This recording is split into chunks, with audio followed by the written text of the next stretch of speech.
વાપી નજીક આવેલ સલવાવ ગામે પરિણીતાના મૃત્યુ પાછળ જમીન મિલકત પચાવી પાડવા મોતને ઘાટ ઉતારી દેવાઈ હોવાનો આક્ષેપ કરાઈ રહ્યો છે। સતવાવ ગામની 28 વર્ષીય યામિની સુભાષ પટેલ ગત એક સપ્તાહ અગાઉ વાપીની જીવનદીપ હોસ્પિટલમાં દાખલ કરવામાં આવી હતી, જેમાં ડોક્ટરોએ ના પાડતા ત્યારબાદ પરિણીતાને વાપી હરિયા હોસ્પિટલમાં દાખલ કરવામાં આવી હતી।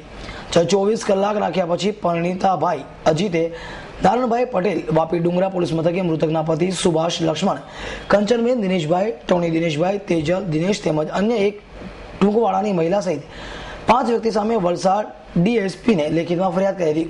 જ્યારે સમગ્ર મોતના ઘટના બાદ સાસરિયા દ્વારા પરિણીતાને જેલ આપીને મોતને ઘાટ ઉતાર્યા હોવાનું આક્ષેપો કરી રહ્યા છે અને મૃતકના પતિ સુભાષ પટેલ ટૂંકવાડા ગામની એક યુવતી જોડે પ્રેમ સંબંધ હોવાનું પણ જાણવા મળી રહ્યું છે।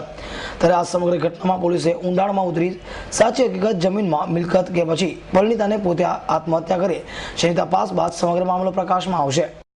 લિક્વિડ આપેલું એવું અમને લાગે છે।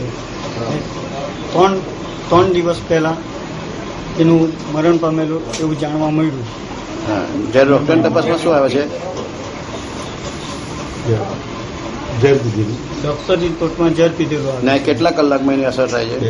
એમની અસર 2 કલાકમાં થાય એવું ડોક્ટર રિપોર્ટમાં આવે છે। તો કેટલા દિવસ પછી એનું મૃત્યુ થયું?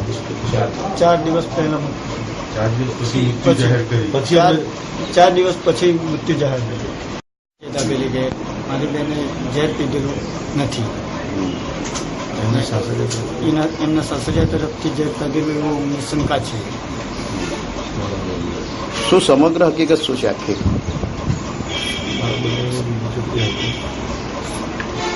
મારા બનેવીને છે ને બીજી છોકરી હાથે અફેર છે એવું અમને લાગતા વળગતા ગામ લોકોથી જાણવા મળ્યું છે। ને બીજું કે અમને એનો ફોટો બી મળ્યો છે બીજી છોકરીનો, ને એ લોકોએ જમીન વેચેલી ને પ્રોપર્ટી બાબતમાં પૈસા બાબતમાં ઝઘડો ચાલે છે એવું જાણવા મળ્યું। એટલે સમગ્ર કારણ આ પ્રોપર્ટી બાબતનું છે? હા। તો આ બાબતે તમે કોને કોને લેખિતમાં જાણ કરી છે? અમે ડુંગરા પોલીસ સ્ટેશનમાં ફરિયાદ કરેલી, હજુ સુધી અમને જવાબ આપ્યો નથી ને તે લોકો આજે બી અમે અરજી આપી આવ્યા છીએ। અમૃત પટેલ, એસના ન્યૂઝ, પારડી।